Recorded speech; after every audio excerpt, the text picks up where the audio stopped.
മാനം തുറന്നാൽ എന്ന മാനസിക ആരോഗ്യ പരിപാടിയുടെ ഒരു പുതുപുത്തൻ എപ്പിസോഡിലേക്ക് എല്ലാ പ്രിയ പ്രേക്ഷകർക്കും സ്വാഗതം. ഇന്നത്തെ എപ്പിസോഡിൽ പതിവ് പോലെ നമ്മോടൊപ്പമുള്ളത് വിൻസെൻഷ്യൻ സഭാംഗവും ക്ലിനിക്കൽ സൈക്കോളജിസ്റ്റുമായിട്ടുള്ള സിസ്റ്റർ ഡോക്ടർ ഡോണയാണ്. സിസ്റ്ററെ സ്വാഗതം. ഒപ്പം കൂഴൂർ ഗവൺമെൻറ് ഹൈസ്കൂളിലെ സൈക്കോ സോഷ്യോ സ്കൂൾ കൗൺസിലറായിട്ടുള്ള ബിനിത ബേബി മാമാണ്. മാം സ്വാഗതം. സിസ്റ്ററെ, നമ്മൾ കഴിഞ്ഞ എപ്പിസോഡുകളിലൊക്കെ കുട്ടികളിലെ ഈ പഠന വൈകല്യവും ബുദ്ധി വൈകല്യത്തെക്കുറിച്ചൊക്കെ സംസാരിച്ചു. അപ്പോൾ അതുപോലെ തന്നെയുള്ള ഒരു കാര്യമായിട്ട് തോന്നിയൊരു കാര്യമാണ് സ്വഭാവ വൈകല്യങ്ങൾ അല്ലെങ്കിൽ സ്വഭാവ ദൂഷ്യം. അപ്പോൾ അങ്ങനെയൊക്കെ പറയുന്നത് അങ്ങനെയുള്ള കുട്ടികൾ ഭയങ്കര അക്രമാസക്തമായിരിക്കും, അല്ലെങ്കിൽ ഭയങ്കര കുസൃതി പിറുപിറുത്തോണ്ടിരിക്കുക. അപ്പോൾ അങ്ങനെയുള്ള കുട്ടികൾക്ക് എങ്ങനെയാണ്, അതൊന്ന് വിശദീകരിക്കാമോ? ഓക്കെ, സാധാരണയായിട്ട് നമ്മൾ സ്വഭാവ വൈകല്യം, പെരുമാറ്റ വൈകല്യം എന്നൊക്കെ പറഞ്ഞ് ഇപ്പോൾ നമുക്ക് ഒരു ടെർമിനോളജി തന്നെ ഉണ്ട്. നമ്മൾ പറയും ക്യാരക്ടർ ഫോർമേഷൻ ഉണ്ടാകുന്ന പ്രശ്നങ്ങൾ, അല്ലെങ്കിൽ അവരുടെ ബിഹേവിയറൽ ഇമോഷണൽ പ്രോബ്ലംസ് എന്നൊക്കെ പറയും. പണ്ട് കാലത്ത് പറയുമായിരുന്നു അത് രണ്ടടി കൊടുത്തു കഴിഞ്ഞാൽ നിൽക്കാൻ പറ്റുന്ന കാര്യമാണെന്ന് പറയും. പക്ഷേ അല്ല, കുറച്ചുകൂടി നമ്മൾ സയൻറ്റിഫിക്കായിട്ടൊക്കെ അതിനെ പഠിക്കുമ്പോഴും വിശകലനം ചെയ്യുമ്പോഴും നമുക്ക് മനസ്സിലാകുന്ന ഒരു കാര്യം അതവരുടെ ഒരു ക്യാരക്ടർ ഓർ ടെമ്പറാമെൻ്റ് ആണ്. അതായത് അവരിൽ തന്നെയുള്ള ജനറ്റിക് ആയിട്ടുള്ള ചില കാര്യങ്ങൾ കൊണ്ടും അല്ലെങ്കിൽ കണ്ടും കേട്ടും ഒബ്സർവേഷൻ ലേണിംഗ് എന്ന് പറയും. കുട്ടികളെ സംബന്ധിച്ചിടത്തോളം ഒരു വൈക്കാരിയസ് ലേണിംഗ്, അതായത് കുടുംബത്തിൽ എന്ത് നടക്കുന്നു, മറ്റുള്ളവർ എങ്ങനെയാണ് എന്നോട് പെരുമാറുന്നത്, ഞാൻ ചെയ്യുന്ന ഏതൊക്കെ പ്രവൃത്തികൾക്കാണ് റിവാർഡ് കിട്ടുന്നത്. അപ്പോൾ ഇതെല്ലാം കുട്ടികളുടെ സ്വഭാവ രൂപീകരണവുമായിട്ട് ബന്ധപ്പെട്ടാണ് ഇരിക്കുന്നത്. അപ്പോൾ ഈ സ്വഭാവ രൂപീകരണ കാലഘട്ടത്തിൽ തന്നെ സ്വഭാവത്തിലുണ്ടാകുന്ന വൈകല്യങ്ങൾ അല്ലെങ്കിൽ ദൂഷ്യങ്ങൾ എന്ന് പറയുന്ന ഒരു കാര്യം വളരെ റെലവൻ്റ് ആയിട്ടുള്ളൊരു ടോപ്പിക്കാണ്. അത് പ്രത്യേകിച്ച് മാതാപിതാക്കൾ, ടീച്ചേഴ്സ്, നമ്മുടെ സമൂഹത്തിലുള്ളവർ, വിദ്യാഭ്യാസ മേഖലയിലുള്ളവരൊക്കെ കൃത്യമായിട്ട് അറിഞ്ഞിരിക്കേണ്ടത് തന്നെയാണ്. കാരണം സ്വഭാവ ദൂഷ്യങ്ങളും സ്വഭാവ വൈകല്യങ്ങളും അത് അതാത് സമയങ്ങളിൽ കറക്റ്റ് ചെയ്യപ്പെട്ടിട്ടില്ല എങ്കിൽ അത് അവരുടെ വ്യക്തിത്വത്തെ മുഴുവനായിട്ട് ബാധിക്കും.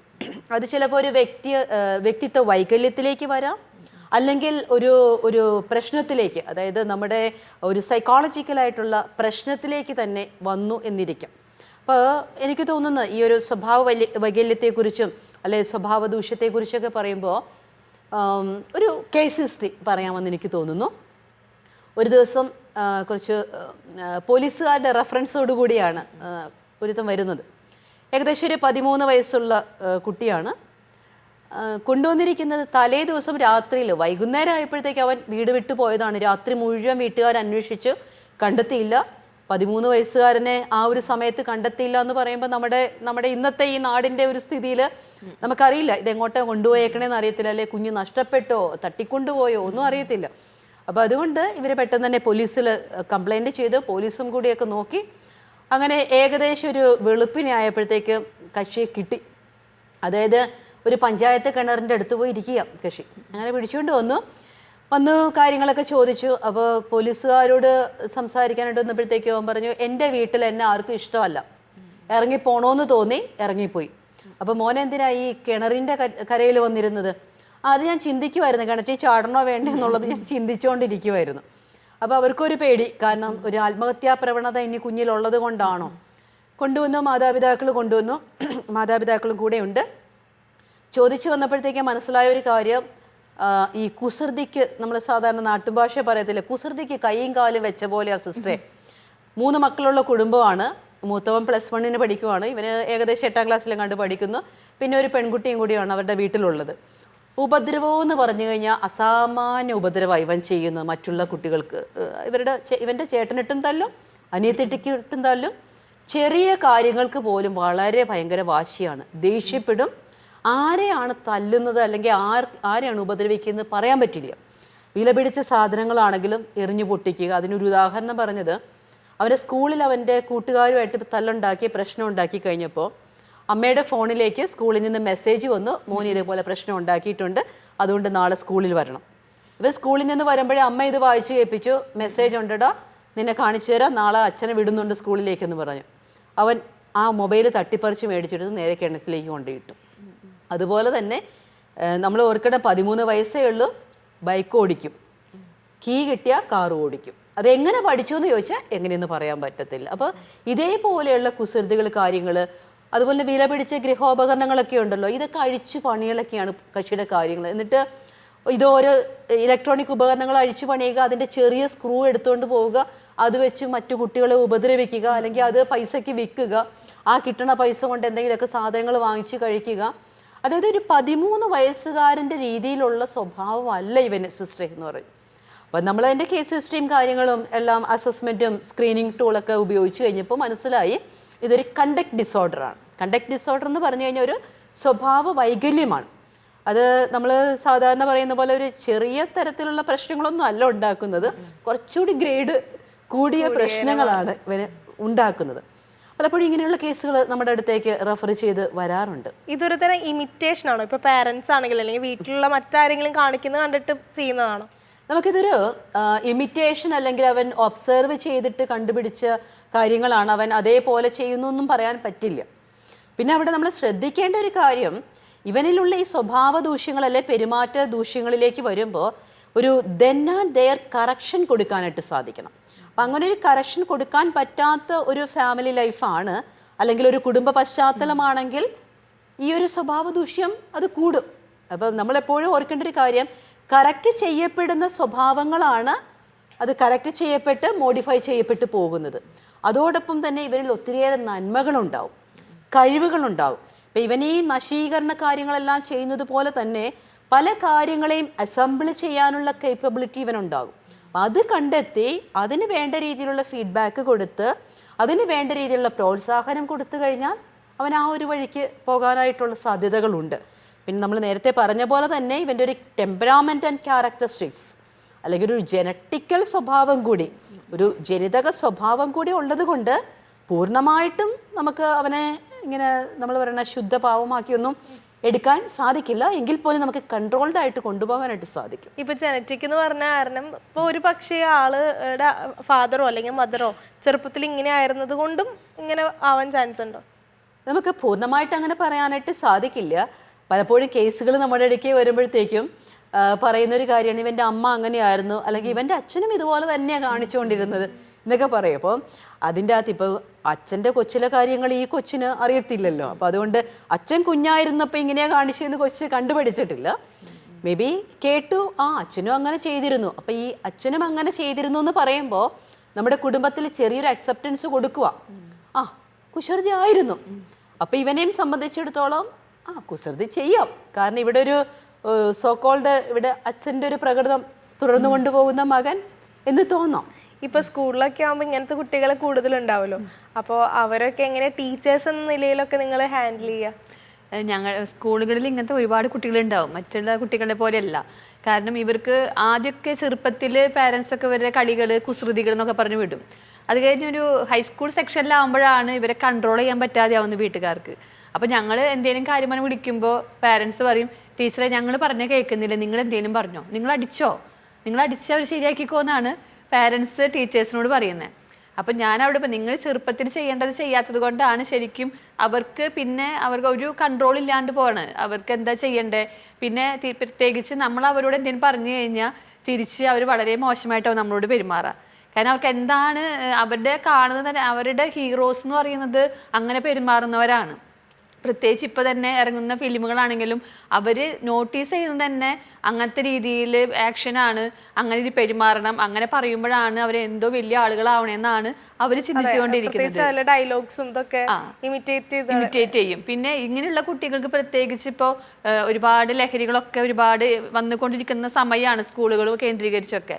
ഇങ്ങനെ നമ്മൾ അവർക്ക് വഴിതെറ്റിപ്പോകാനുള്ള ചാൻസ് കൂടുതലാണ്. കാരണം ഒരു ആൻറ്റി സോഷ്യലായിട്ട് മാറാനുള്ള ചാൻസ് വളരെ കൂടുതലാണ് ഈ സ്വഭാവ വൈകല്യമുള്ളവർക്ക് എന്നാണ് എനിക്ക് തോന്നുന്നത്. കാരണം അവർക്ക് എടുത്തു ചാടി പെട്ടെന്ന് ആരും ചെയ്യാത്ത കാര്യം, ഇപ്പോൾ ബോൾ പോയി കഴിഞ്ഞിട്ടുണ്ടെങ്കിലും അതിലിൻ്റെ മുകളിൽ കയറിയിട്ട് ഞാൻ ചെയ്തു, അത് പഠിച്ചിട്ട് വാങ്ങാൻ പറ്റില്ല, പക്ഷെ അവർക്ക് അറ്റൻഷൻ കിട്ടണം.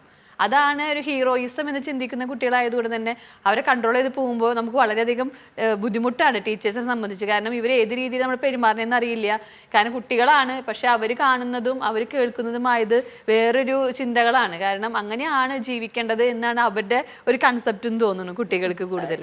ഇത് പറഞ്ഞത് ശരിയാണ്. കാരണം ഇവരെ സംബന്ധിച്ചിടത്തോളം ഒരു കാര്യം എവിടെയാ പറയണ്ടേ എങ്ങനെയാ പറയണ്ടേ എന്നൊന്നുമില്ല. ഇപ്പം ഫോർ എക്സാമ്പിൾ ഇപ്പോൾ നമുക്കറിയാം ഈ ഫ്ലോറിൽ ഇടയ്ക്കിടയ്ക്ക് ഇലക്ട്രിസിറ്റി പവർ പോകുന്നുണ്ട് വരുന്നുണ്ട്, നമുക്കതറിയാം, നമ്മൾ ടോളറേറ്റ് ചെയ്യും. ഇപ്പോൾ അങ്ങനെ ഒരു കുട്ടിയായിരിക്കണം ഇത് ആരുടെ ഓഫ് ചെയ്തേ, നിന്റെ വീട്ടിൽ നിന്ന് കൊണ്ടുവന്നാണോ എന്ന് ചോദിച്ചുകൊണ്ട് അവിടെ ആ ഒരു രീതിയിലായിരിക്കും അവൻ അതിനെ കാണാനായിട്ട് ശ്രമിക്കുന്നത്. അപ്പോൾ സോഷ്യലി അക്സെപ്റ്റബിൾ അല്ല അത്. അപ്പം ഈ ഒരു രീതിയിലാണ് പിന്നീട് പ്രശ്നങ്ങൾ ഉണ്ടാകുന്നത്. അപ്പോൾ ഒരു എവിടെ എന്ത് ചെയ്യണം എന്നൊരു ടോളറേറ്റിംഗ് ലെവല് അവന് കുറവായിരിക്കും. ഇങ്ങനെയുള്ള കുട്ടികളിൽ പൊതുവേ കാണുന്ന മറ്റൊരു കാര്യമാണ്, ഒരു കാര്യം ഇപ്പം നമുക്ക് തെറ്റാന്ന് അറിഞ്ഞു കഴിഞ്ഞാൽ നമ്മൾ ചിലപ്പോൾ അത് ചെയ്യില്ല. ഇപ്പോൾ സിസ്റ്റർ നമ്മൾ ചർച്ച ചെയ്തപ്പോൾ പറഞ്ഞൊരു കാര്യമാണ്, ഇപ്പോൾ കത്തി എടുക്കരുതെന്ന് പറഞ്ഞാൽ നമുക്കത് മനസ്സിലാവും മുറിയും എന്നുള്ളത്. പക്ഷെ ഇവർക്ക് ഇത് മുറിവും പറ്റി ചികിത്സയും കഴിഞ്ഞ് വന്നാലും അത് തന്നെ എടുക്കാൻ പോവുക, അല്ലെങ്കിൽ അത്രയും നമ്മൾ പേടിക്കുന്ന കാര്യങ്ങൾ അവർ ഭയങ്കര ധൈര്യപൂർവ്വം ചെയ്യുക.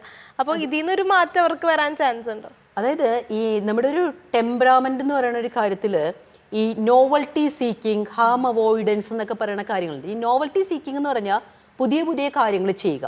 ഇപ്പോൾ ഈ 13 വയസ്സേ ഉള്ളെങ്കിലും അവൻ ബൈക്ക് ഓടിക്കുന്നു, അവനെ സംബന്ധിച്ചിടത്തോളം ഭയങ്കര ഒരു ത്രില്ലാണത് അല്ലേ. അപ്പോൾ അവനെ സംബന്ധിച്ച് മറ്റുള്ളവർ എന്നെ നോക്കുന്നു, അപ്പോൾ ഐ ആം ദ ഹീറോ, ആ ഒരു രീതിയിലേക്കായി.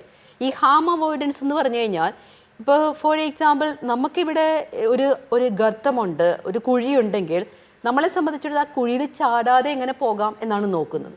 ഇവരെ സംബന്ധിച്ചിടത്തോളം കുഴി ചാടി ആരെങ്കിലും എടുത്തോളും. അതായത് ഒരു ഹാം ഉണ്ട്, അല്ലെങ്കിൽ ഒരു പ്രശ്നം ഉണ്ടാകും, എനിക്കൊരു മുറിവ് പറ്റും, എനിക്കൊരു കുഴപ്പം പറ്റും, അതുകൊണ്ട് ഞാനത് ചെയ്യരുത് എന്ന ഒരു രീതിയില്ല. വരണടുത്ത് വെച്ച് കാണാം. പക്ഷേ ഇവര് മൂലമുണ്ടാകുന്ന അസ്വസ്ഥതകളും പ്രശ്നങ്ങളും, വീട്ടിൽ എന്തെല്ലാം പ്രശ്നം ഉണ്ടാക്കുന്നു, സ്കൂളിൽ എന്തെല്ലാം പ്രശ്നം ഉണ്ടാകും, അതൊന്നും അവർക്ക് ഒരു ബാധിക്കുന്ന കാര്യമല്ല. കത്തിയെടുത്തു മുറിഞ്ഞു, ആശുപത്രി കൊണ്ടുപോകണം, വെച്ച് കെട്ടണം, അത് കഴിഞ്ഞിട്ട് കത്തി അവിടെയല്ലേ ഇരിക്കണേ, ഞാൻ പിന്നെ എടുക്കും. അവനതിനെ വേണ്ട, അതങ്ങ് ചെയ്യാൻ പാടില്ല, അല്ലെങ്കിൽ വേറെ ആരെങ്കിലും അങ്ങനെ ചെയ്യരുത്, നോ, അത് പറ്റില്ല. കാരണം അവർ നോ പറഞ്ഞത് കൊണ്ട് തന്നെ ഒന്ന് ചെയ്തിട്ടേ പോകാം. ആ ഒരു ടെൻഡൻസി ഇവർക്കുണ്ട്. കാരണം നമ്മൾ പറയും ഒരു ജനിതകപരമായിട്ട് തന്നെ കുറച്ച് ബോൾഡ്നെസ് ഉണ്ട്. ഇപ്പം എന്നാടാ, അല്ലെങ്കിൽ എന്താ മോനെ, നീ ആരാടാ ചോദിക്കാൻ, ഇതാണ്. അപ്പം വഴി കൂടി പോകുമ്പോഴും ആരെങ്കിലും ഒക്കെ ഒന്ന് ചൊറിഞ്ഞിട്ട് പോകണം. അപ്പം ഈ ചില കുട്ടികളെയൊക്കെ കൊണ്ടുവന്ന് കഴിയുമ്പോൾ അവരുടെ വീട്ടുകാർ പറയും, സിസ്റ്ററെ ഇതെന്താണ്ട് ചേമ്പ് പൂക്കണ കാലത്തുണ്ടായതുപോലെ ഇരിക്കുന്നത്. കാരണം ആരെയും ചെന്ന് ചൊറിഞ്ഞിട്ടേ പോകുള്ളൂ. എന്നിട്ട് അവിടുന്ന് 2 എണ്ണം മേടിക്കും, 4 എണ്ണം കൊടുക്കും. അതാണ് അവരുടെ ഒരു നേച്ചർ എന്ന് പറയുന്നത്. ഇപ്പൊ കൊച്ചിയിലെ ഇവരെ കണ്ടുപിടിച്ച് കഴിഞ്ഞാൽ നമുക്ക് മുതിർന്നു കഴിയുമ്പോഴും നമ്മളിപ്പോ ചികിത്സ നേടിയെങ്കിൽ കൂടിയും ഈ സ്വഭാവം തുടരാൻ ചാൻസ് ഉണ്ടോ? സാധാരണയായിട്ട് നമ്മൾ ഈ കണ്ടക്ട് ഡിസോർഡറിൽ കാണുമ്പോഴത്തേക്ക് അവർ അകാരണമായിട്ട് നുണ പറയും. അത് ഈ ചെറിയ നുണയൊന്നും അല്ല. അതായത് അവർക്കൊരു പ്രശ്നം ഉണ്ടാകാതെ രക്ഷപ്പെടാനുള്ള നുണ മാത്രമല്ല പറയുന്നത്, വേറൊരാളെ പ്രശ്നത്തിലാക്കാനുള്ള നുണ കൂടി ഇവരുണ്ടാക്കി പറയും. ഇതുപോലെ തന്നെ സ്റ്റീലിംഗ്, ഈ പൈസയ്ക്ക് ആണെങ്കിലും കട്ടെടുക്കുക. അതായത് അവരെ സംബന്ധിച്ചിടത്തോളം അവർക്ക് ലാവിഷായിട്ട് ജീവിക്കണം. വേറൊരാൾക്ക് എന്തെങ്കിലും പ്രശ്നം ഉണ്ടായോ, അല്ലെങ്കിൽ അവൻ്റെ പൈസയാണല്ലോ ഇത്, അത് ഞാൻ എടുക്കാൻ പാടില്ല, ഞാനത് വാങ്ങിക്കാൻ പാടില്ല, അങ്ങനെ ഒരു ചിന്ത അവർക്ക് ഇല്ല. അപ്പം നമ്മൾ ചെറുപ്പത്തിലെ തന്നെ ഈ സ്വഭാവങ്ങളെ ഓരോന്നിനെയും കണ്ടെത്തി ആ സ്വഭാവത്തിനെ നമ്മൾ മോഡിഫൈ ചെയ്യാനുള്ള പല ടെക്നിക്കുകളുണ്ട്, അതുകൂടി ചെയ്യുന്നു. അതോടൊപ്പം തന്നെ ഇവരെ സംബന്ധിച്ചിടത്തോളം ബുദ്ധിശക്തിയിൽ അത്ര വൈകല്യങ്ങളോ കാര്യങ്ങളോ ഒന്നുമില്ല. അതുകൊണ്ട് തന്നെ ഒരു കാര്യം പറഞ്ഞു കൊടുത്തു കഴിഞ്ഞാൽ മനസ്സിലാക്കാനുള്ള ഒരു വൈഭവം അവർക്കുണ്ട്. അപ്പം നമ്മൾ ക്ലിനിക്കലി ഇവരെ അപ്രോച്ച് ചെയ്യുമ്പോഴത്തേക്കും ഇവരുടെ ഫാമിലി ഹിസ്റ്ററി കാര്യങ്ങളൊക്കെ നമുക്ക് വേണ്ടി വരും. കാരണം ഫാമിലിയിൽ ഏത് രീതിയിലുള്ളൊരു ഫാമിലി അപ്രോച്ചാണുള്ളത്. പലപ്പോഴും ഈ കണ്ടക്ട് ഡിസോർഡറൊക്കെ ആയിട്ട് നമുക്ക് കിട്ടുന്ന കുട്ടികളുടെ ഫാമിലി നോക്കുമ്പോൾ ഫാമിലിയിൽ ഒത്തിരി പ്രോബ്ലംസ് ഉണ്ട്. ഫാമിലി പ്രോബ്ലംസ് ഇതിനെ അഗ്രിവേറ്റ് ചെയ്യും. അതായത് കുറച്ചുകൂടി പ്രശ്നത്തെ കൂട്ടാനായിട്ടേ ഉപകരിക്കത്തുള്ളൂ. അപ്പം നമ്മൾ അതും കൂടി നോക്കിക്കൊണ്ട് വേണം ഇവർക്ക് വേണ്ട കാര്യങ്ങൾ ചെയ്തു കൊടുക്കാനായിട്ട്. അപ്പോൾ ബിഹേവിയറൽ അനാലിസിസ് ഇതിനാവശ്യമാണ്. ഏത് ബിഹേവിയറാണ്, എപ്പോഴാണ് ഇത് കാണിച്ചത്, ഇത് കാണിച്ചതിന് ശേഷം കോൺസിക്വൻസസ് എന്തായിരുന്നു. അപ്പോൾ ഇതനുസരിച്ചുള്ള ഒരു ബിഹേവിയർ തെറാപ്പിയിലെ ബിഹേവിയർ മോഡിഫിക്കേഷൻ ടെക്നിക്കാണ് നമ്മൾ ഇതിനകത്ത് ഉപയോഗിക്കുന്നത്. 12 വർഷത്തെ ആത്മീയ ജീവിതയാത്ര വിജയകരമായി മുന്നേറുമ്പോൾ ഗുഡ്നസ് TV പ്രേക്ഷകർക്കായി ഞങ്ങളുടെ പുതിയ ഉദ്യമം സാഭിമാനം സമർപ്പിക്കുന്നു. ഗുഡ്നസ് TV ഇനി മുതൽ OTT പ്ലാറ്റ്ഫോമിൽ ലഭ്യമാകുന്നു. ഇനി മുതൽ OTT പ്ലാറ്റ്ഫോമായ ആൻഡ്രോയിഡ് TVയിൽ ഗുഡ്നസ് ടെലിവിഷൻ ലഭ്യമാകുന്നു.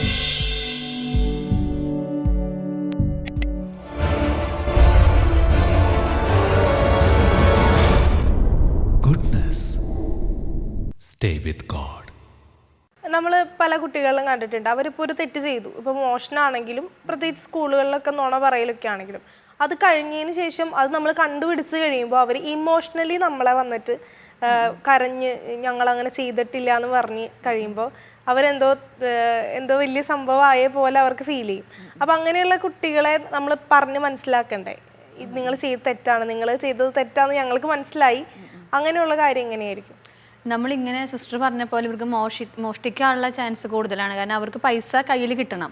അത് പിടിക്കുമ്പോൾ എൻ്റെ കൂട്ടുകാരന് അത് ആവശ്യമുള്ളതാണോ ബെസ്റ്റ് ഫെയർ ആണോ എന്നൊന്നും ചിന്തിക്കില്ല ആ സമയത്ത്. പിന്നെ ഈ കുട്ടികളെ നമ്മൾ മുൻകൂട്ടി തന്നെ മനസ്സിലാവർക്കും സ്വഭാവ വൈകല്യമുള്ള കുട്ടിയാണ്, ഇവനായിരിക്കും എടുത്തതെന്നുള്ളത് നമുക്ക് ഓൾറെഡി അറിയാൻ പറ്റും. പക്ഷേ ആളത് സമ്മതിക്കില്ല ആദ്യമൊന്നും. പിന്നെ നമ്മളൊക്കെ കണ്ടുപിടിച്ചു എന്ന് അറിയുമ്പോൾ നമ്മളോട് വന്ന് പറയും, ടീച്ചറെ ഞാൻ വേണമെന്ന് വിചാരിച്ച് ചെയ്തതല്ലായിരുന്നു, അതെങ്ങനെയോ സംഭവിച്ചതാണ്, അല്ലെങ്കിൽ വേറെ ആരെങ്കിലും കുറ്റം ചുമത്താൻ ശ്രമിക്കും. അങ്ങനെ ആൾ നന്നായിട്ട് ഇമിറ്റേറ്റ് ചെയ്യും, ആൾ മുഖേനയാണ് ഞാൻ ചെയ്തത്, കാരണം ഞാൻ മാത്രമല്ല വേറൊരാളെയും കൂടി ഇത് വലിച്ചിടാനായിട്ട് വളരെ ടെൻഡൻസി കൂടുതലാണ് ഇവർക്ക്. മിക്കവാറും നമുക്ക് ഇവരെ ഹാൻഡിൽ ചെയ്യുമ്പോൾ ഇവരെ നമ്മൾ മുഖത്ത് നോക്കിയിട്ട് ചിലപ്പോൾ നമ്മൾ എന്താണ് ചിലപ്പോൾ ഉള്ളിൽ ചീത്തയാവും പറയുന്നുണ്ടാവുക. അവരത് ഓൾറെഡി ഒരിക്കലും അക്സെപ്റ്റ് ചെയ്യില്ല, ഞാൻ എടുത്തു എന്നത് അക്സെപ്റ്റ് ചെയ്യില്ല. പിന്നെ വേറെ ആർക്കെങ്കിലും ദേഷ്യം ഉണ്ടെങ്കിൽ അവരെ കൊണ്ട് ഇതിൽ പെടുത്താം എന്നൊരു, അതായത് ഇവർക്ക് മെയിനായിട്ട് നമ്മുടെ ഒരു ആൻറ്റി സോഷ്യൽ ആക്ടിവിറ്റിയിലേക്ക് പോകാനും അതുപോലെ തെറ്റ് കാണുമ്പോൾ അതിലേക്കാണ് ഇവർക്ക് ചായ്വ്. പോസിറ്റീവായിട്ട് ചെയ്യണം എന്നവർക്കറിയാം. സിസ്റ്റർ പറഞ്ഞ പോലെ അവർക്ക് നല്ല ബുദ്ധിക്ക് നല്ല ക്ലിയർ ആയിട്ട് അറിയാം അതാണ് ശരിയെന്ന്. പക്ഷെ അവർ ചെയ്യില്ല. എനിക്കത് വേണ്ട, ഞാനിങ്ങനെയാണ്, ടീച്ചർക്ക് എന്താ കുഴപ്പം എന്ന് നമ്മളോട് ചോദിക്കുക. പിന്നെ ഫാമിലിയാണ് സിസ്റ്റർ പറഞ്ഞ പോലെ ഒരു വലിയൊരു പങ്ക് വഹിക്കുന്നത്.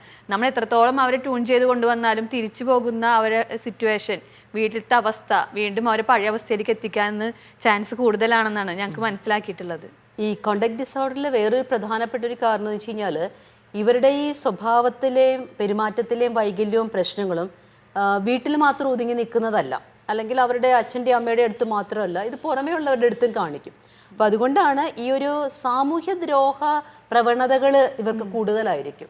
മറ്റുള്ളവരുടെ കാര്യങ്ങൾ നശിപ്പിക്കുക, അല്ലെങ്കിൽ ഒരു നിയമത്തിനെതിരായിട്ട് ഒരു റൂൾസ് ആൻഡ് റെഗുലേഷൻസ് ഒക്കെ പാലിച്ചുകൊണ്ട് പോവുക അവർക്ക് ഭയങ്കര ബുദ്ധിമുട്ടുള്ള കാര്യമാണ്. കാരണം നമ്മൾ ചിലപ്പം ചില പെരുമാറ്റ വൈകല്യങ്ങളിൽ കാണും അവർക്കൊരു ക്യൂ നിൽക്കാൻ പാട്, അല്ലെങ്കിൽ ആ ഒരു ടേൺ ആകാനായിട്ട് ബുദ്ധിമുട്ട്. കാരണം അത് അവരുടെ ന്യൂറോളജിക്കലായിട്ടുള്ളൊരു പ്രോബ്ലം കൊണ്ടാണ്. ഇവരെ സംബന്ധിച്ചിടത്തോളം മുമ്പിൽ നിൽക്കുന്ന അതാരോ മുമ്പിൽ നിൽക്കണേ, എന്നാൽ അവനങ്ങ് പിടിച്ചു മാറ്റിയിട്ട് ഞാനങ്ങ് നിൽക്കാം. അതായത് ഇവരെന്തുണ്ടാക്കുന്നോ അതാണ് റൂള്, അല്ലാതെ ഒരു റൂളിനെ ഫോളോ ചെയ്യുക എന്നതല്ല ഇവരുടെ ഒരു ക്രൈറ്റീരിയ, അല്ലെങ്കിൽ അവരുടെ ഒരു മനോഭാവം എന്ന് പറയുന്നത്. ഇപ്പൊ ബുദ്ധി വൈകല്യം അവർക്ക് അങ്ങനെ കുഴപ്പമുണ്ടാവില്ല എന്ന് പറഞ്ഞു, എന്നാലും കുറച്ച് കൂട്ടം പേർക്കെങ്കിലും അതിലങ്ങനെ ബുദ്ധിയുടെ പ്രശ്നങ്ങൾ കൊണ്ടുവരാവോ? ഉണ്ട്. ഇപ്പം നമ്മൾ ഇൻ്റലക്ച്വൽ ഡിസേബിൾ ആയിട്ടുള്ള അല്ലെങ്കിൽ ഇൻ്റലക്ച്വലി ഡിസബിലിറ്റി ഉള്ള കുട്ടികൾക്കും പെരുമാറ്റ വൈകല്യങ്ങൾ, സ്വഭാവ വൈകല്യങ്ങൾ വരാം. പക്ഷേ നമ്മൾ ഈ ഒരു CD കാറ്റഗറിയിലേക്ക്, അതായത് കോണ്ടക്ട് ഡിസോർഡറിലേക്ക് നമ്മൾ വരുമ്പോഴത്തേക്കും അത് കൂടുതലും ആവറേജ് IQ ലെവലുള്ള കുട്ടികളായിരിക്കും. പിന്നെ ഇവരെ നമുക്ക് ചെറുപ്പത്തിലേ തന്നെ മനസ്സിലാക്കി എടുക്കാനായിട്ട് പറ്റും. കാരണം സാധാരണ രീതിയിലുള്ള ഒരു കുട്ടിത്വത്തിലുണ്ടാകുന്ന സ്വഭാവ പ്രത്യേകതകളൊന്നും അല്ല. കാരണം ഇവരുടെ വാക്കുകളൊക്കെ ചിലപ്പോൾ ഇവർക്ക് ദേഷ്യം വന്നു കഴിഞ്ഞാൽ അശ്ലീലമായിട്ടുള്ള വാക്കുകളൊക്കെയാണ് പറയുന്നത്. ഇപ്പോൾ ഒരു മൂവി കണ്ടു കഴിഞ്ഞാൽ അല്ലെങ്കിൽ ഒരു ഗെയിം അവർ കളിച്ചു കഴിഞ്ഞാലൊക്കെ അതിൻ്റെ അകത്ത് ഏറ്റവും കൂടുതൽ ഉപദ്രവകരമായിട്ടുള്ള എന്താണോ അതവരിങ്ങ് എടുക്കും. എന്നിട്ട് അത് തന്നെയാണ് അവർ ചെയ്യാനായിട്ട് നോക്കുന്നത്. പ്രത്യേകിച്ച് ഇവർക്കൊരു സ്നേഹം, അടുപ്പം എന്നൊക്കെ പറയുന്ന കാര്യങ്ങൾക്കൊന്നും വലിയ വില കൽപ്പിക്കത്തൊന്നുമില്ല. ഇപ്പം ഇവൻ എന്തെങ്കിലും ചെയ്യുന്നു, അത് കണ്ട് അമ്മ കരഞ്ഞുകൊണ്ട് പറയുന്നു, അപ്പോൾ ഉടനെ അവൻ പെട്ടെന്ന് പറയുന്നത് അമ്മ എന്നാത്തിന് എൻ്റെ മുമ്പ് വെച്ച് കരയണത്, അമ്മ കരഞ്ഞു എന്ന് ഓർത്തിട്ട് ഞാൻ ചെയ്യാതിരിക്കത്തൊന്നുമില്ല, ഞാൻ ചെയ്യും. അപ്പോൾ ആ ഒരു രീതിയിലാണ്. പക്ഷേ ചില സ്വഭാവ വൈകല്യങ്ങളിൽ ഇതേപോലെയുള്ള കാര്യങ്ങൾ വരുമ്പോൾ അവർ ഇമോഷണലി അറ്റാച്ച്ഡ് ആണ്. പക്ഷേ ഈ കണ്ടക്ട് ഡിസോർഡറിൽ കൂടുതലും അങ്ങനത്തെ ഒരു നേച്ചർ ഉള്ളതായിട്ട് നമ്മൾ കാണുന്നില്ല. കാരണം നമ്മളെപ്പോഴും ഈ സ്വഭാവ വൈകല്യങ്ങളെ കാറ്റഗറൈസ് ചെയ്യുമ്പോൾ നമുക്ക് ഒത്തിരി കാറ്റഗറി ഉണ്ട്. അപ്പം അതിൽ തന്നെ ഈ പറഞ്ഞ ഒരു സാമൂഹ്യ വിരുദ്ധ പ്രവർത്തന മനോഭാവത്തിലേക്ക് പോകാൻ കൂടുതൽ ചാൻസ് ഉള്ള കുട്ടികളിലെ ഒരു സ്വഭാവ വൈകല്യമാണിത്. സാധാരണയായിട്ടൊരു 9-10 വയസ്സൊക്കെ ആകുമ്പോഴത്തേക്കും ഇതിൻ്റെ ഒരു മൂർധന്യാവസ്ഥയിൽ എത്തും. സാധാരണ ഒരു 16 വയസ്സിന് താഴേക്ക് വരുമ്പോഴാണ് നമ്മളിതൊരു കുട്ടികളിലെ സ്വഭാവ വൈകല്യം എന്ന രീതിയിൽ ഡയഗ്നോസ് ചെയ്യുന്നത്. ഇത്തരം കുട്ടികളിൽ ഇപ്പോൾ നമ്മൾ മാതാപിതാക്കളെടുത്ത് പറയാണ്, ഇപ്പോൾ സ്കൂളിൽ ഇങ്ങനെ ഭയങ്കര ഹൈപ്പർ ആക്റ്റീവാണ്, അല്ലെങ്കിൽ മോഷ്ടിക്കുന്നുണ്ട്, നുണ പറയുന്നുണ്ട്, അങ്ങനെയൊക്കെ പറയുമ്പോൾ പാരൻസ് അത് അംഗീകരിക്കും? ഒരിക്കലും അംഗീകരിക്കില്ല. എല്ലാ പാരൻസും സ്വന്തം മക്കളെ അവർ സ്വന്തമായിട്ടാണ് കൊണ്ട് നടക്കുന്നത്. അപ്പോൾ എന്തെങ്കിലും നമ്മൾ പറഞ്ഞു കഴിഞ്ഞാൽ അവരത് അംഗീകരിക്കില്ല എന്ന് തന്നെ. പിന്നെ നമ്മൾ പറഞ്ഞ് കൺവിൻസ് ചെയ്യിക്കുമ്പോൾ പിന്നെ അവർ പറയുന്ന അടുത്തൊരു ഡയലോഗാണ്, അച്ഛന് ഇതുപോലെ ഭയങ്കര ദേഷ്യമായിരുന്നു. സിസ്റ്റർ പറഞ്ഞ പോലെ തന്നെ അച്ഛന് ഭയങ്കര ദേഷ്യമായിരുന്നു. ഇപ്പം എൻ്റെ സ്കൂളിൽ വന്നൊരു കേസിൽ ഞാൻ പാരനോട് സംസാരിച്ചു, ഫാദറിനോടാണ് ഞാൻ സംസാരിച്ചത്. അപ്പോൾ ഫാദർ എന്നോട് പറഞ്ഞത്, ആദ്യമൊക്കെ പറഞ്ഞു കുട്ടിയുടെ കാര്യങ്ങളൊക്കെ സംസാരിച്ചു വന്നപ്പോൾ എന്നോട് ഫാദർ സെപ്പറേറ്റ് വിളിച്ച് പറഞ്ഞു, ടീച്ചറെ ഞാൻ ഇതിനേക്കാൾ ഭയങ്കര ദേഷ്യക്കാരനായിരുന്നു എൻ്റെ ചെറുപ്പത്തിൽ, അവൻ എൻ്റെ അതേ സ്വഭാവമാണ്, കുറച്ച് കഴിയുമ്പോൾ ശരിയായിക്കോളും ടീച്ചർ, ഒന്ന് അഡ്ജസ്റ്റ് ചെയ്യ്, കുറച്ച് കഴിയുമ്പോൾ ശരിയായിക്കോളും. അപ്പോൾ പാരൻസ് മിക്കവാറും അവരെ സപ്പോർട്ട് ചെയ്ത് കൊണ്ടുപോകാൻ നോക്കുന്നുണ്ട്. ഒരു പരിധി കഴിയുമ്പോൾ അവർക്ക് തന്നെ കൺട്രോൾ ചെയ്യാൻ പറ്റാതെ ആകുമ്പോഴാണ് അവരെ അക്സെപ്റ്റ് ചെയ്ത് തുടങ്ങുന്നത്. അപ്പോഴേക്കും സിസ്റ്റർ പറഞ്ഞ പോലെ അവർ സോഷ്യലി പുറത്തേക്ക് പോയി മറ്റുള്ളവർക്ക് ഉപദ്രവം ഉണ്ടാക്കും. പിന്നെ ഇവർ പ്രത്യേകത എന്ന് പറഞ്ഞാൽ ഇവരൊരു ഗ്യാങ് പെട്ടെന്ന് അവർ ഫോം ചെയ്യും. ഇതേ ഒരു വേവ് ലെങ്ത് ഉള്ള ആൾക്കാരായിട്ട് ഇതേ ഒരേ ആറ്റിറ്റ്യൂഡ് ഉള്ളവരൊക്കെ പെട്ടെന്ന് ഒരു ഗ്രൂപ്പായിട്ട് ഫോം ചെയ്യും. അപ്പോൾ ഇവർക്ക് ഭയങ്കരമായിട്ട് ധൈര്യം കൂടും. അങ്ങനെയാണ് സ്കൂളുകളിലാണെങ്കിലും പുറത്താണെങ്കിലും പ്രശ്നങ്ങൾക്ക് മുന്നിൽ തന്നെ ഇവർ നിൽക്കുന്നുണ്ടാവും. അപ്പോഴും നമ്മൾ നോക്കുമ്പോൾ ഇവരൊക്കെ ആ രീതിയിൽ പോകാൻ ആഗ്രഹിക്കുന്നവരാണ്, പഠിച്ചിട്ടല്ല ഞങ്ങൾക്ക് ഇങ്ങനെയൊക്കെ പോയാൽ മതി എന്ന് ചിന്തിക്കുന്നവരെയാണ്. അപ്പോൾ അവരിൽ നമ്മൾ ഒരുപാട് ശ്രദ്ധ ചെലുത്തിക്കൊണ്ട് മാറ്റാൻ ശ്രമിക്കുന്നുണ്ട്. പക്ഷേ സിസ്റ്റർ പറഞ്ഞവർക്ക് എല്ലാം അവർക്ക് ചിന്തിച്ച് അറിയാം ശരിയോ തെറ്റോ എന്നുള്ളത്. അപ്പോൾ നമുക്ക് അവരും കൂടിയും മനസ്സ് വെച്ചാലേ നമുക്ക് നമ്മുടെ ഒരു കൗൺസിലിംഗ് ആണെങ്കിലും അവരെ നമ്മൾ ചേർത്ത് പിടിക്കുമ്പോഴും നമുക്ക് റിസൾട്ട് കിട്ടാനായിട്ട് പറ്റുള്ളൂ. അതിൻ്റെ ഈ ഒരു ഗ്യാങ് സ്പിരിറ്റ് എന്ന് പറഞ്ഞല്ലോ, ശരിയാണ്. നമ്മുടെ ഈ സമൂഹ മാധ്യമങ്ങളും കാര്യങ്ങളിലൊക്കെ ഉണ്ടാകുന്ന കുറച്ച് ഡേഞ്ചറസ് ആയിട്ടുള്ള കാര്യങ്ങൾ ചെയ്യാനായിരിക്കും ഇവർക്ക് താല്പര്യം. ഇതുകൊണ്ട് തന്നെ ഈ ഒരു സെയിം കാറ്റഗറിയിൽ അല്ലെങ്കിൽ അതിനോട് കുറച്ചെങ്കിലും ടേസ്റ്റ് ഉള്ളവർ തമ്മിലുള്ള ഈ ഗ്യാങ് കൂടിക്കഴിഞ്ഞാൽ അവിടെ ഉണ്ടാകാൻ ചാൻസ് ഉള്ളൊരു കാര്യം നമ്മൾ നേരത്തെ പറഞ്ഞ നോവൽറ്റി സീക്കിങ്. കാരണം അവർ ചെയ്തുകൊണ്ടിരുന്ന ഓരോ കാര്യത്തിനും ആ ഒരു സമയത്ത് ചെയ്തു, ആ ഒരു സമയത്ത് ഒരു സന്തോഷം കിട്ടി, പിന്നീട് അത് ചെയ്യാൻ നോക്കുമ്പോൾ സന്തോഷമില്ല. അപ്പം അങ്ങനെ വരുമ്പോഴാണ് അവിടേക്കാണ് കൂടുതൽ ഈ ഡ്രഗ്സിൻ്റെ യൂസേജ് ഒക്കെ കൂടുന്നത്.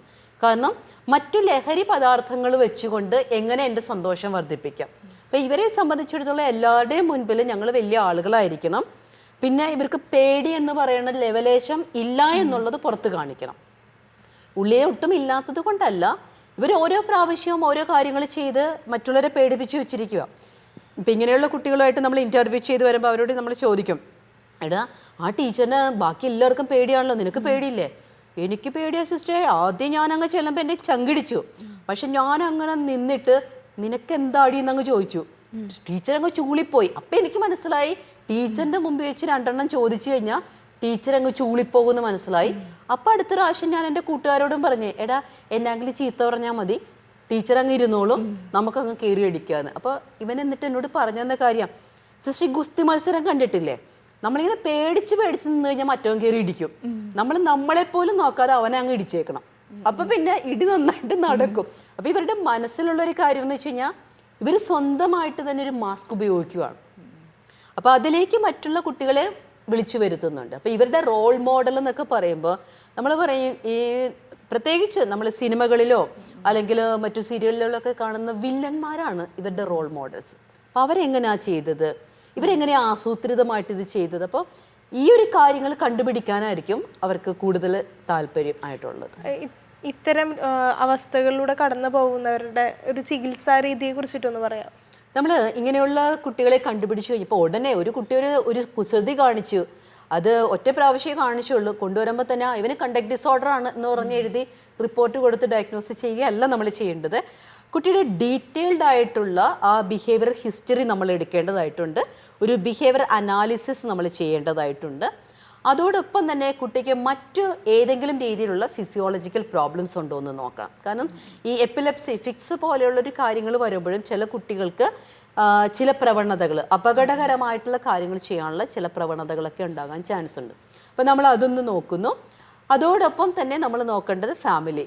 അപ്പോൾ സൈക്കോ എഡ്യൂക്കേഷൻ എന്ന് പറയുന്നൊരു സിസ്റ്റമാണ് ആദ്യം ചെയ്യേണ്ടത്. കാരണം കുട്ടിയിലുണ്ടായിരിക്കുന്ന ഈ സ്വഭാവത്തിൻ്റെ പ്രത്യേകതകൾ, ഈ സ്വഭാവം ഏതിലേക്കാണ് കൊണ്ടുപോകുന്നത്, ഇവിടെ ഏതൊക്കെ കാര്യങ്ങളിലാണ് വീട്ടുകാർ ശ്രദ്ധിക്കേണ്ടത്, മാതാപിതാക്കൾ ഏതൊക്കെ കാര്യങ്ങളിൽ കുട്ടിയെ പ്രോത്സാഹിപ്പിക്കണം, ഏതൊക്കെ കാര്യങ്ങൾ then and there കറക്ഷൻ കൊടുത്ത് നിർത്തണം എന്നുള്ള കാര്യത്തെക്കുറിച്ച് വിപുലമായിട്ട് തന്നെ നമ്മൾ മാതാപിതാക്കളായിട്ടോ അല്ലെ വീട്ടിലുള്ളവരുമായിട്ട് നമ്മൾ സംസാരിക്കണം. പലപ്പോഴും ഈ ഗ്രാൻഡ് പേരൻസ് ഉള്ള വീടുകളിൽ എന്താ സംഭവിക്കുന്നതെന്ന് വെച്ച് കഴിഞ്ഞാൽ പാരൻസ് മനസ്സിലാക്കി ഇവരെ ഒന്ന് മാറ്റാനായിട്ട് നോക്കുന്നു. പക്ഷേ ഗ്രാൻഡ് പാരൻസ് അതിലിടപെടും. ഓക്കെ, അതിലേക്ക് കൊണ്ടുവരുന്നു. ഇതോടൊപ്പം തന്നെ ബിഹേവിയർ മോഡിഫിക്കേഷൻ എന്ന് പറയുന്ന ഒരു കാര്യമാണ്. കാരണം റീഇൻഫോഴ്സ്മെൻറ്റ്, പോസിറ്റീവ് റീഇൻഫോഴ്സ്മെൻറ്റുകൾ നമ്മൾ കൊടുക്കേണ്ടതായിട്ട് വരും, റിവാർഡുകൾ കൊടുക്കേണ്ടതായിട്ട് വരും. പണിഷ്മെൻറ്റ് മെത്തേഡ്സ്, പണിഷ്മെൻ്റ് എന്ന് പറയുമ്പോൾ വലിയ ചൂരലെടുത്തുകൊണ്ടൊന്ന് 2 അടി കൊടുക്കുന്നതല്ല. ചില കാര്യങ്ങൾ കൊടുക്കുമ്പോൾ അവർക്ക് സന്തോഷകരമായ, അവർക്ക് കുറച്ച് ബെനഫിഷ്യൽ ആയിട്ടുള്ള കാര്യങ്ങളെ നമ്മൾ കട്ട് ചെയ്യുന്നു. ആ കാര്യങ്ങൾ നമ്മൾ ചെയ്യേണ്ടതായിട്ട് വരും. പിന്നെ ക്വാളിറ്റി ഫാമിലി ടൈം നമുക്ക് വേണം. അതോടൊപ്പം തന്നെ വളരെ പ്രധാനപ്പെട്ട ഒരു കാര്യമാണ് മോറൽ ഡെവലപ്മെൻറ്റ്, മൂല്യബോധങ്ങൾ. പിന്നെ റിലീജിയസ്, അതായത് മതപരമായിട്ടുള്ള അല്ലെങ്കിൽ സ്പിരിച്വൽ ആയിട്ടുള്ള, ആത്മീയമായിട്ടുള്ള കാര്യങ്ങളെക്കുറിച്ച് കുറച്ചുകൂടി ബോധ്യവാന്മാരാക്കുക, അല്ലെങ്കിൽ അങ്ങനെയുള്ള കാര്യങ്ങളിലേക്ക് ഇവരെ കൊണ്ടുവരിക. അപ്പോൾ ശരിക്കും പറഞ്ഞു കഴിഞ്ഞാൽ ഒരു വീട്ടിൽ, അതായത് മാതാപിതാക്കളും അധ്യാപകരും തെറാപ്പിസ്റ്റും ഒക്കെ വിചാരിച്ചു കഴിഞ്ഞാൽ ഇങ്ങനെയുള്ള കുഞ്ഞുങ്ങളെ നമുക്ക് കുറച്ചുകൂടി അവരുടെ ബിഹേവിയറിനെ മോഡിഫൈ ചെയ്ത് ഈ സ്വഭാവ ദൂഷ്യത്തിൽ നിന്ന് അവരെ നേരെയെടുത്തുകൊണ്ട് വരുവാനും നല്ല ഒരു വ്യക്തിയായിട്ട് സമൂഹത്തിന് കൊടുക്കുവാനൊക്കെ സാധിക്കും. മനം തുറന്നാൽ എന്ന മാനസിക ആരോഗ്യ പരിപാടിയുടെ ഈ എപ്പിസോഡ് ഇവിടെ അവസാനിക്കുകയാണ്. ഈ എപ്പിസോഡ് എല്ലാവർക്കും ഉപകാരപ്രദമായി എന്ന് വിശ്വസിക്കുന്നു. ഈ എപ്പിസോഡിൽ നമ്മോടൊപ്പം ഉണ്ടായിരുന്ന സിസ്റ്റർ ഡോണയ്ക്കും വിനിത മാമിനും ഒത്തിരി നന്ദി. അടുത്ത എപ്പിസോഡിൽ മറ്റൊരു വിഷയവുമായിട്ട് നമുക്ക് കണ്ടുമുട്ടാം. നന്ദി, നമസ്കാരം.